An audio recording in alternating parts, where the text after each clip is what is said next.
Hola, ¿qué tal? Buenos días, buenas tardes, buenas noches, chicos. Gusto saludarnos. Vamos en la clase número 2, en la cual vamos a seguir viendo ética y la ética en la historia. Correcto, arrancamos las clases y seguimos con el punto 3, 4 y 5 de la unidad 1. Evolución en la historia, principales exponentes y escuelas y corrientes. Su objetivo sigue siendo el mismo de la unidad, conocer conceptos básicos, valores y tener un contexto histórico de la asignatura. Vamos a volver a retomar autores que vimos la clase pasada. La clase pasada vimos 3 autores. De esos 3 autores, ¿por qué los abordamos primero? Porque empezamos a hablar del concepto de filosofía. ¿Por qué filosofía? Porque es la madre de todas las ciencias, ¿correcto? Es la que se preocupó en saber la existencia del todo. Por lo tanto, ahora nos vamos al punto de qué es la ética. La ética vamos a encontrar de igual manera diferentes conceptualizaciones, diferentes ramificaciones y nos vamos a quedar con solamente 2 que 3 conceptos bien concretos en los cuales vamos a identificar. En el punto 1 dice que es una rama de la filosofía, por lo tanto vuelvo a recordar que la filosofía es la ciencia madre, cuyo quehacer es razonar rigurosamente estos criterios y normas con los que se rigen nuestras condiciones. Recordemos que nosotros estamos un paso avanzado de los animales. ¿Cuál es ese paso avanzado de los seres vivos que no tienen conocimiento de sí? De las especies se diferencia de la humana, es que nosotros razonamos. ¿Qué razonar? Nosotros tenemos un criterio en saber qué es bueno y qué es malo. Se los expliqué la clase pasada. Un perro no razona por qué orina el zaguán 20 veces. Razona que tiene en su cabeza solamente el mecanismo de que la función le indica orina, marca y es lo que hace. Orina y marca. Nosotros, como personas razonables, ya identificamos que el orinar en un zaguán no es algo propio. Por lo tanto, nosotros hacemos acciones que ponemos en beneficio o en contra nuestros pensamientos y personas. Por lo tanto, la ética es rama de la filosofía, el que se preocupa por la razón. Sabemos que ética proviene del griego ethos, que significa costumbre o carácter. Esa es la parte textual del que tenemos que aprender, que es ética de manera palabra, de manera palabra. ¿Vale? Conceptualización, ahorita es lo que estamos revisando. Entonces viene del griego ethos. La mayoría de las palabras son latín o griego. ¿Vale? 3. Es una disciplina. Al conformarse como una disciplina es que tiene un campo de estudio. Por lo tanto, en ese campo de estudio, ¿qué va a ser? Actos humanos. Como lo que nosotros conocemos como hechos morales, que eso lo vimos la clase pasada. Los juicios, la moralidad, la parte positiva, la parte negativa. Entonces, como ser disciplina que estudia los actos. ¿Cuáles son los actos? Las acciones buenas y malas que nosotros creemos para nuestro criterio. Eso es lo que tenemos. La parte número 4 dice que es el arte de la vida. ¿Por qué? Porque busca la felicidad. ¿Y qué es lo que hace? Enfocarse en las cosas buenas. Por lo tanto, si vemos la ética, la vamos deslumbrando como un aspecto positivo, que vamos haciéndolo en un aspecto más allá de beneficiar a terceros, más allá de beneficiar a nuestra persona. Por lo tanto, ahora es lo que hacemos bien para lograr una felicidad y por lo tanto crear una vida nueva. Correcto, una vida buena, perdón, no nueva, una vida buena. Por lo tanto, ética, aquí llevamos 4 conceptos, aquí me equivoqué en la numeración, 4 conceptos. Por lo tanto, yo solamente me voy a quedar con este concepto. En algún momento se lo voy a plantear como pregunta de examen y nos vamos a quedar con esta conceptualización que para mí es muy práctica, muy simple. Por lo tanto, enlaza todos los conceptos que vimos hace ratito y es más práctico de memorizar, es más práctico de comprender, que dice que es un conjunto de normas morales que rigen la conducta de la persona en cualquier ámbito de la vida.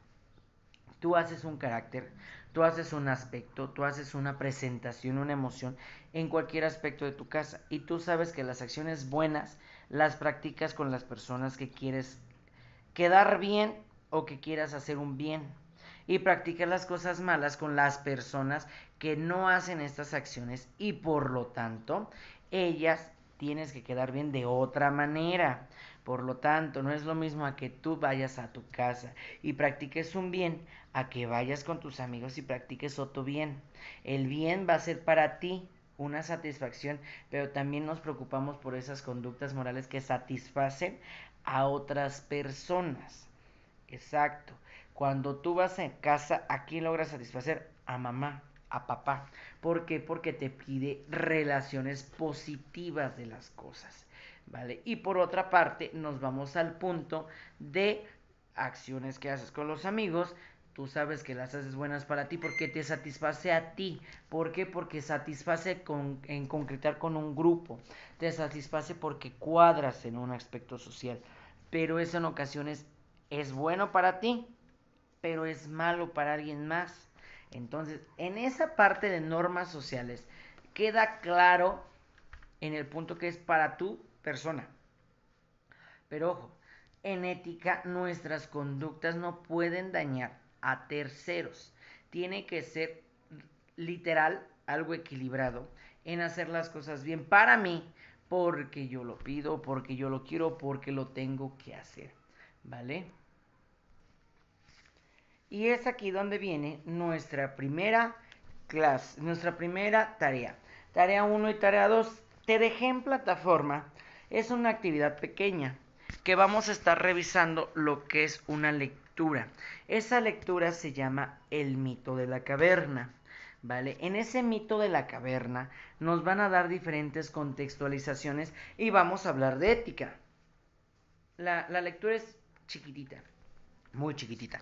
Traté de buscarla más sintetizada. Ok, ¿qué es lo que vamos a hacer? Ahí en la parte 1 vamos a leer vamos a hacer la lectura de ese parrafito, de esas estrofitas, y por lo tanto vamos a hacer dos actividades de esa lectura. La primera, me vas a tener que realizar una imagen. En esa imagen tienes que colocar ejemplificaciones de los dibujos, de los personajes, del lugar, el cómo ves tú a esa caverna. ¿Vale? De eso se trata. Vamos a hacer análisis psicológico de ese aspecto. Vale, al término de esa actividad, vamos a hacer una relación de columnas. ¿Por qué? Porque cada personaje, cada aspecto del mito, tiene una relación con la vida personal de nosotros. En esa relación, lo que vamos a conjuntar, vas a hacer que la caverna tiene un aspecto personal de algo en la vida del hombre. El hombre tiene un aspecto personal en la identidad de ese cuento. Por lo tanto, hay 7 preguntitas que son las que vamos a realizar. Para que, como siempre te dije, la participación de los videos lo vamos a tomar en cuenta. Hay una pregunta que me gusta mucho. Entonces, a pesar de que la vas a contestar en plataforma, ahorita contéstame. Estamos en el minuto 10, creo, aproximadamente. Ahí me salí. Vamos a ver en qué minuto estamos. Y estamos en el minuto 8, muy bien. Estamos en el minuto 8.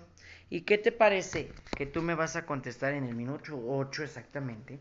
Cuando tú estás observando el video, me vas a buscar qué representa, me vas a anotar ahí abajo tu comentario, aparte de tu like, me vas a buscar qué representa,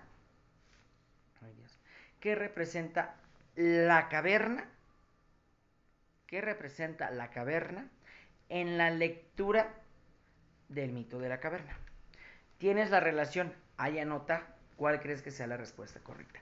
No te voy a dar más, ¿vale? ¿Qué representa la caverna? Porque es el lugar, punto central de la mitología que estamos hablando de alguien famoso que vamos a ver a continuación. ¿Correcto? Ya pasando después del minuto me contestas la actividad y ahí te tomo la asistencia. Correcto.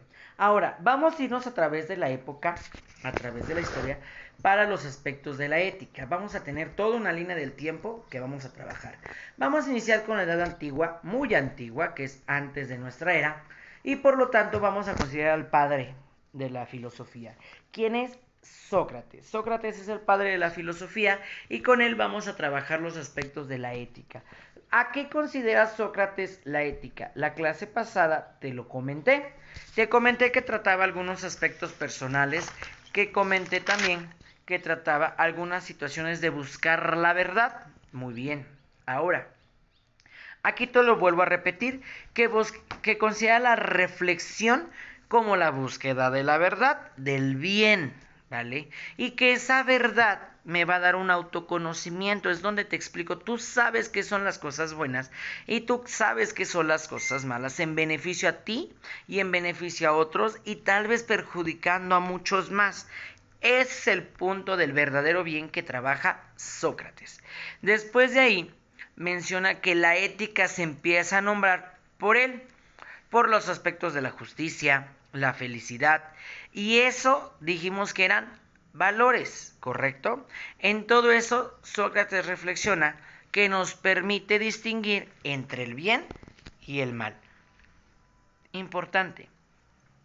Sabemos que nuestra felicidad es primero, sí, pero aprende a distinguir qué es lo bueno y qué es lo malo. A eso se refiere la ética de Sócrates, a eso. Entre distinguir el bien y el mal y a través de una autoconocimiento.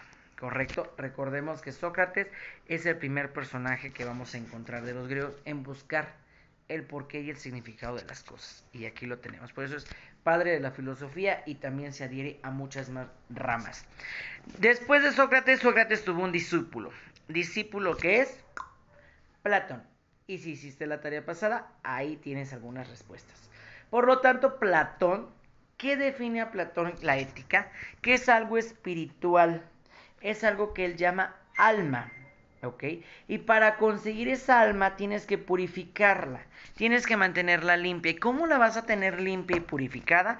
A través de virtudes. Ojo, Sócrates habló de valores. Su discípulo, que es Platón, ahora va a hablar de virtudes. ¿Cuáles van a ser esas virtudes humanas que tú tienes que realizar?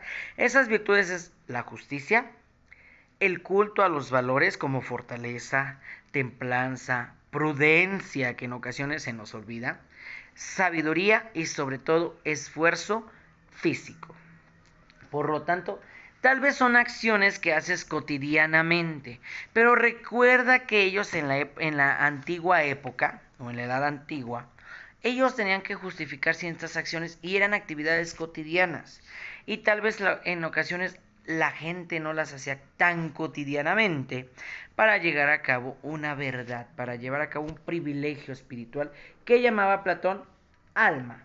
Por lo tanto, al hacer esas actividades o esas virtudes, tú estás purificando tu alma. Cuando tú estás haciendo el bien, ¿cómo te sientes? Tranquilo, sereno. Cuando tú das una limosna de corazón, tú dices, aquí lavo un pecado, ¿ok? Eso es para ti la ética. Así lo disfrazaba Platón. Como algo que estás purificando para un beneficio propio. Posteriormente, vamos a tener a Aristóteles. ¿Aristóteles quién fue? Fue discípulo de Platón, correcto. Y Platón fue discípulo de Sócrates, correcto. Entonces, esos tres siempre van a estar inmersos, ligados y conjuntados en todo lo que se tiene que relacionar con ciencias y con filosofía, siempre. Por lo tanto, aquí Aristóteles va a cambiar un poco la situación de la ética para él, porque para él dice que la ética es algo de pasiones y deseos. En esas pasiones y deseos, pero tiene que ser prudente, porque la prudencia nos ayuda a medir nuestros actos. Y para él hay dos partes positivas, la subjetiva y la objetiva. La subjetiva es buscar tu felicidad, un bien. Y la objetiva es qué es el bien. Ejemplo, las personas millonarias hacen sus riquezas y se sienten felices. Eso es para ellos vivir bien. Pero no sabemos de qué manera sanguinaria, de qué manera violenta, de qué manera esclavizada obtienen esas riquezas, ¿vale? Y esas riquezas no es hacer un bien, es algo que está bien para ellos y que es el bien para nosotros. Por lo tanto, ellos su bien es obtener riqueza a través de un beneficio externo. y por nosotros algo objetivo es nuestra felicidad de estar tranquilos, de no tener tantos pecados en la cabeza, de concientizarnos y decir, no hay nada que tenga yo que ocultar a la gente y yo estoy tranquilo, sereno y yo sé que para mí esa es mi felicidad, comiendo lo más humilde que puedas, pero feliz. Sin embargo, vamos a ver la contracara de las personas millonarias y puede ser que para ellos teniendo muchos millones de pesos y ultra ganancias y empresas y demás, y su felicidad puede ser hueca y puede ser materialista. Y nosotros es una felicidad espiritual, es una felicidad interna que se da a eso se refería Platón. En ese aspecto de la filosofía, él se embarcó en ese punto. ¿Eres feliz? Sí, sí eres feliz. ¿Eres feliz con lo que tienes? Si estás satisfecho con eso o siempre anhelas tener la vida del vecino o siempre anhelas ver los modelos de las televisiones, de las revistas y decir qué chingona vida. O sea, es ahí donde yo te digo, tienes que reflexionar internamente qué es vivir bien y a estar bien. ¿Vale? A eso se refiere Aristóteles, a esa reflexión ética de las cosas. Ellos tres dan las bases para trabajarlo. Y después de ahí nos vamos a la época media. En esa época media cambian los aspectos del conocimiento, de las ciencias bastantes, porque se entremece o se entrelace un aspecto divino que se llama la escolástica. Y la escolástica aquí trata de protagonizar a la fe, a la divinidad y algo supremo como el que realizó todo. Los griegos y los romanos buscaron un porqué y justificaron a su manera. Sin embargo, la escolástica, ya estamos hablando de la Edad Media, de la época bizantina, todos ellos justificaron a través de algo supremo, de algo llamado fe. Esa superioridad o esa fe se busca a través de alguien. Y por lo tanto tenemos a este personajito, Santo Tomás de Aquino. ¿Quién fue Santo Tomás de Aquino? Fue alumno de Aristóteles. Bien, cómo se relaciona uno a otro y solito se crean sus teorías y demás, correcto. Entonces, Aristóteles le enseñó bastante a Santo Tomás de Aquino. ¿Cuál fue la diferencia? Que Santo Tomás se fue por el lado espiritual, mucho más espiritual de lo que hablaba Platón. Ahora, aquí dice que la felicidad debes cumplir un máximo en alcanzarlo por medio de deberes y obediencias religiosas. Esos deberes y obediencias religiosas, ¿cuáles son? Correcto. Los mandamientos que otorga una religión. Situaciones de no desear, situaciones de no matar, situaciones de no decir cosas en vano. Esas reglas que tú conoces, para Santo Tomás de Aquino él mencionaba que si obedecías esas condiciones y muchas más situaciones, para ti eso va a ser la ética, porque eso es para ti una felicidad, estar bien, ¿vale? Y por lo tanto nos indica que la religión, que la fe y la creencia nos va a dar aspectos importantes para seguir trabajando humanamente.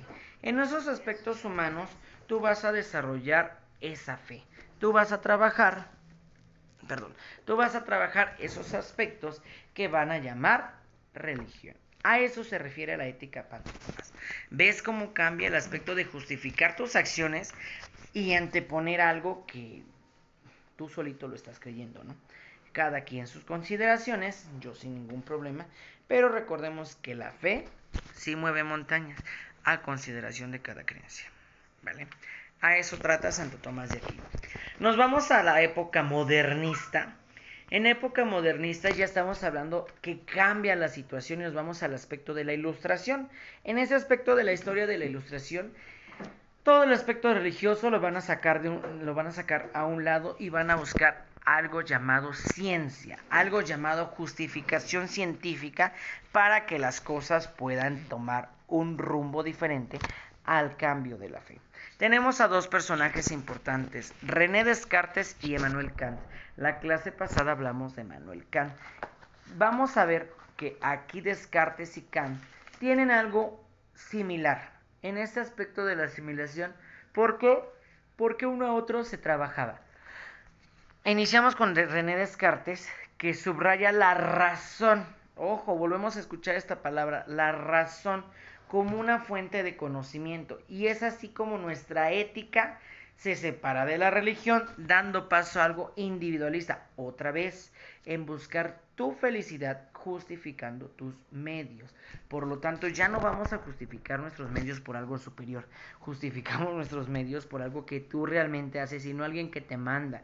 No algo que por luz divina me dijo, hoy volteate de cabeza. No. Y es ahí donde es ahí donde Descartes empieza a trabajar que la parte de la razón se desarrolla por medio del conocimiento, ¿vale? Y por lo tanto, él a trabajar esa teoría también desarrolla Kant sus niveles establecidos de la religión. ¿Cuáles van a ser sus niveles establecidos de la religión? Van a ser que como trates a los demás es el fin y el medio que tú vas a obtener la felicidad. Aquí es una parte humanística, porque es reconocer y respetar dignidad en una persona, el trato, reconocer su valor y su esencia. Aquí ya vamos a entender que no nada más vas a tratar a las cosas por cosas, vas a darle una importancia y ojo a la humanidad, no la vas a tachar como algo insignificante. Aquí vas a buscar tu felicidad por medio de ella, porque nosotros somos un aspecto importante para tu felicidad, ¿vale? Es aquí donde Kant y Descartes ya trabajan de manera individual al ser humano con sus emociones, pero también Kant le da una importancia a un aspecto humanística, a un aspecto que le da a la razón social la importancia. ¿Cuál va a ser esa razón social? Al ayudar al prójimo o trabajar aspectos con el prójimo sin tener que lastimarlo. Ahí vamos trabajando la parte de la ética. Ahora, nos vamos en la parte más contemporánea, a la época de la industria, y tenemos a este gran personaje igual colado en todos los aspectos, que es Carlos Marx. Y dice que la moral como una función social. ¿A qué se refiere Kant con la función social? Si tú recuerdas a Carlos Marx, ¿de qué trata? ¿Tú te acuerdas de la teoría de Marx y el libro del capitalismo? Ahí te doy la respuesta. Habla de clases sociales. Esas clases sociales, menciona Marx, que la clase social son creencias morales y que hace una justificación de división, ¿vale? En esas divisiones no es una sociedad igualitaria, por lo tanto, no es una situación humana, es una situación de humillación y es una situación de explotación, a lo contrario que manejaba Kant. Entonces, justifica y solicita que las clases sociales no es algo que nos sirvan, que hasta la fecha lo seguimos teniendo, que hasta la fecha seguimos señalando y estereotipando las clases sociales. Por lo tanto, aquí dice que el mundo debe de ser transformado y no crear una mentira. En esa mentira con condiciones justas y que los hombres puedan hacer sus condiciones de trabajo. En esas condiciones de trabajo, el aspecto que vas a trabajar con Carlos Marx es que las clases sociales no sirven para la ética. ¿Por qué? Porque al tener una cúpula alta, la clase baja está siendo humillada. La clase de medio se ríe de los dos. Por lo tanto, no hay una situación igualitaria y humanística como lo estaba haciendo Kant. Y esa clase moral que tenemos es como nos enseña el escalón donde estemos. Si nosotros señalamos a la persona, ay, míralo, pobrecito, es pobre, perdón, pero todos somos pobres, todos trabajamos, todos tenemos una clase social indigna, muy indigna, que lo maneja Carlos Marx en su Capitalismo. En esa parte la ética desarrolla la reflexión de la separación de clases y las conductas que tiene cada clase social. La que se siente superior, la que se siente inferior y la que no sabe en qué encajar si hoy anda jodido y mañana anda millonario. Es ahí donde trabajamos las clases sociales con Marx. Si vemos, todos se van relacionando una con otra. Me gusta esta parte de la ética con Kant porque se trabaja algo importante. Se trabaja el trato de persona. algo que lo retomó Kant, el cómo trates a los demás, el altruismo. Y ese altruismo con Karl desaparece por clases sociales. ¿Correcto? Y ahora nos vamos al último punto, que es la ética del siglo XX. Ya estamos ahora sí en los 900 y vamos a encontrar a alguien importante que es Max Scheler. Max Scheler trabaja la fenomenología de valores. ¿Recuerdas dónde hablamos de valores? Ok, las trabajas con Sócrates. Sócrates, recordemos que nos dio el principio. ¿Viste cómo trabajamos muchos procesos históricos? Y vamos a regresar con Scheler y con él vamos a trabajar valores. Esos valores, ¿qué vamos a trabajarlos dentro de esta época? Que dice que todos tenemos un conocimiento previo. ¿Cuál va a ser el conocimiento previo? El que te da mamá y papá. Ese conocimiento previo que te dice, no agarres, no pegues. Esos son valores. Y que dice, una cualidad inherente que nos permite diferenciar entre lo bueno y lo malo y elegir cómo actuar. En la clase presencial sabatina les voy a presentar el mismo ejemplo. Con los chicos de sabatino, yo les representé este ejemplo. ¿Cómo estás acostumbrado a alejar al perro de la calle?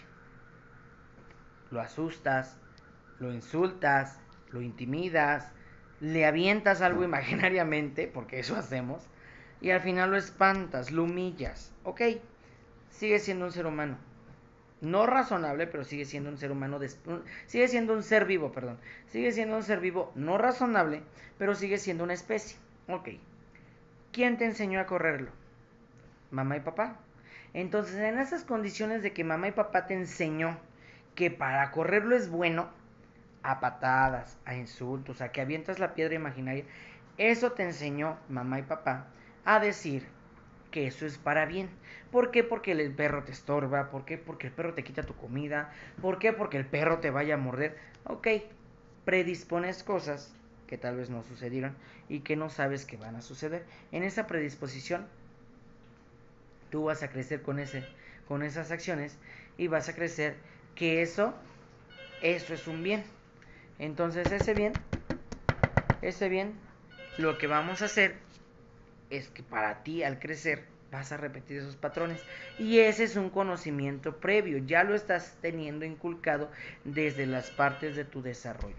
Por lo tanto, para Scheler, los valores tienen una importancia y él los clasifica por niveles, por cualidades.